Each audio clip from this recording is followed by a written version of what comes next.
Hi Scorpio, welcome to Higher Source Tarot for your Is It in the Cards Love Tarot reading for May 2024. This is a love reading for all Scorpio, Sun, Moon, Rising, and Venus.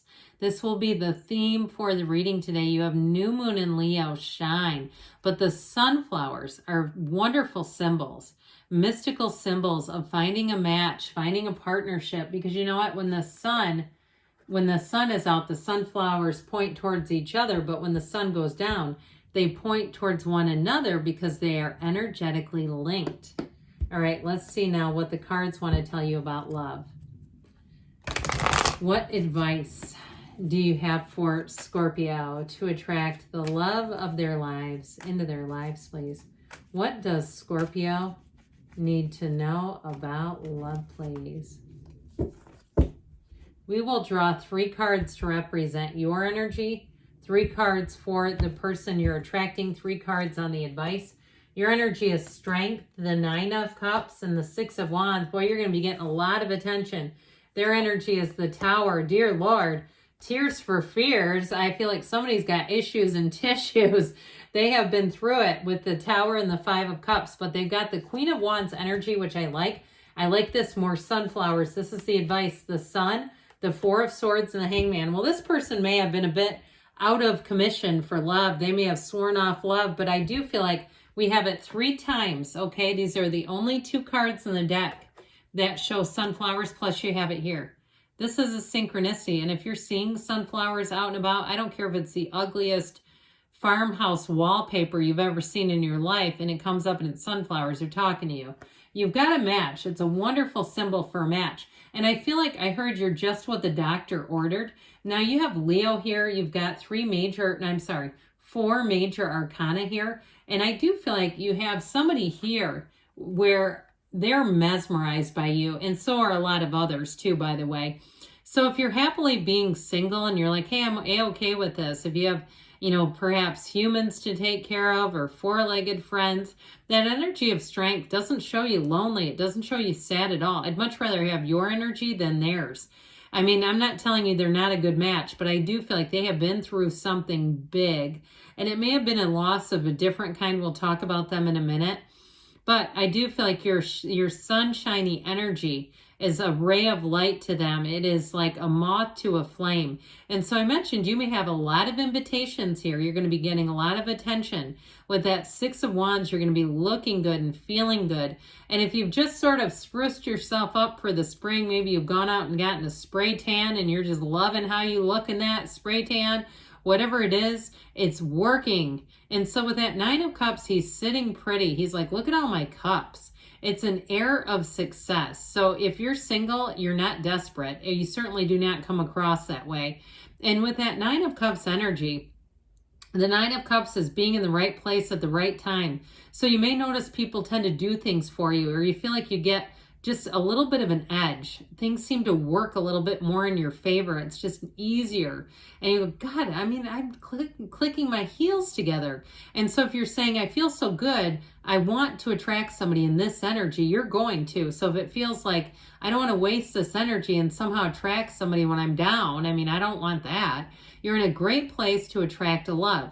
And if you're with somebody, I feel like the way they treat you is right. If you feel like I am so head over heels in love with this person, but if they have some issue, like they've been through something very challenging and people around you are like, hey, pull the reins in a little bit. Let's not go overboard. They've got something to deal with, and it's people around you chattering because it's their fear and their worry. It's like, put that all over your own life. Why are they putting it on you?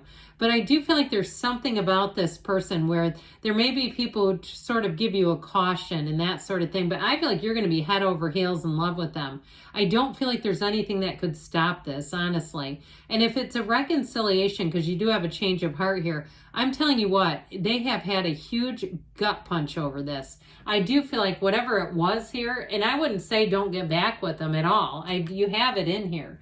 But with this, it's like that 5 of Cups Tower energy means something. I mean, they had something get turned upside down in their life. And what I like about it is that Tower energy releases whatever it is that was not meant for them. Okay, it's a tower built on sand. So even if it was the best job in the world and they had some telecommunications or some very high paying job and they went, oh my God, I never saw that coming. And they've gotten back up though with the Queen of Wands. They're not staying there. So if they had to go out and hustle and grind and make do and even sell a really nice vehicle or make some changes financially, I don't feel like they're destitute by any means. But it's one thing when you're making $500,000 a year and all of a sudden you're unemployed. That is a huge abrupt change.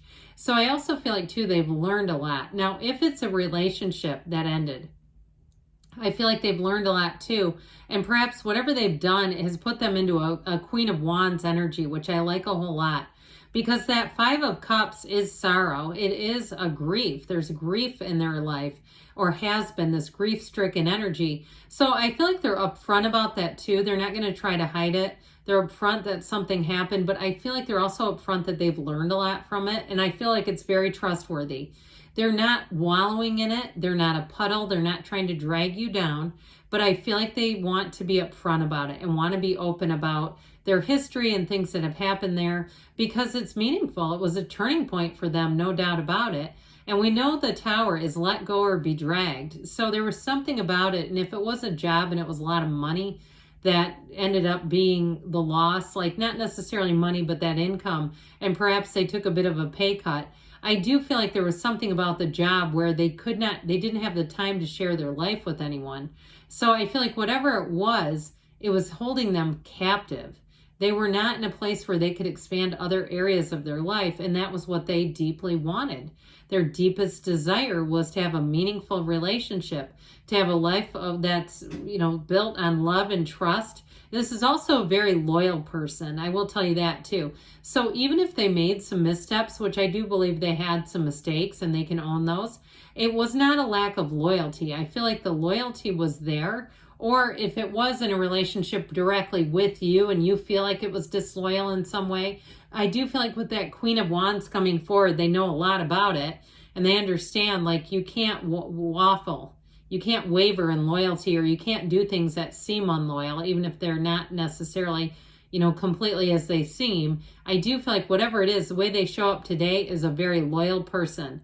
And it is somebody too where their energy is going to be very attractive. So even if they have a story to tell, I actually feel like that attracts you more to them because it makes them real. It doesn't make them so untouchable or like they have a lot to learn, because sometimes that's scary too when you have somebody who hasn't had many life lessons and you're like, ooh, do I want to be on the ride for this? So I'll tell you what, you have a big change of heart here. This is the advice. But what it does is lead you right into true joy.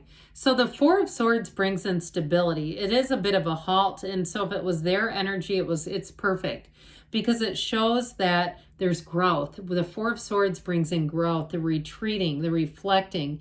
It's a time to make big gains mentally, spiritually, emotionally. So I do feel like, and even too, the Four of Swords can represent going to a therapist. I had that once in a reading and somebody left a comment like, yeah, that's exactly what I want. Somebody who's got a therapist. But I thought it was so hilarious. But I do feel like whatever it was, it's showing that they did some introspection. And I feel like it comes off of them. I'm going to be upfront about that. But with the Hanged Man energy, that Hanged Man is a change of heart. It's that aha moment, that light bulb moment. So it's not like it was all in vain. It's not like they didn't learn anything. This is a changed person. This is a person who's very open and vulnerable to love. They want to open wide up. And so if in past relationships too, they were not giving in relationships, I don't see that staying. I feel like with the Hangman, they've learned every single thing they've needed to. And it's been in pain. There's been not in vain, in pain, that they've done it in a painful way. And I do feel like it had an impact. And so with the energy of the sun, you stand in the sunlight of the spirit. It is a blessed union. That's what I hear. It is two hearts that beat as one, two people who are supposed to come together. And there's something about that sun energy, the warmth and the glow and the sun and the sunflowers that show up that say it's synergy. It really is being attracted to somebody in an undeniable way. And so ultimately, it's also freedom. It's liberation from the past. It's freedom from the past hurts and the disasters that we've had in relationships. And I do feel like this person feels like they've been given a second chance at life. I mean, it's meaningful. I don't know if I gave it full measure what they have experienced, but I actually like them. I think that their experiences will really bring their character out. It's wonderful. All right, so this is from Louise Hay. Life loves you, and this is, I love being me. Stop trying to be so normal. Well, who would do that anyway? It's fun to be weird. Be more of the real you. Show the world who you are. And I think why this is such important advice in a relationship is we don't want to go in with false pretenses. We don't want to be somebody else, because then we wake up and go, oh my God, who is it that I'm dating? That can be really confusing. So I definitely feel like just being you, and them too. Their transparency, I feel like, is going to be huge in this relationship. Let's see now. What else you need to know, Scorpio, about love? Advice, please, for Scorpio about love. What else does Scorpio need to know about love? You have here, if you believe, ask, believe, receive. Remain positive. I would say so. And ask for help from others. But again, we don't want somebody else's 2 cents. Perfect timing. And you've got a yes. Good things are on the way for you, Scorpio. I love you. And I'll be back again soon.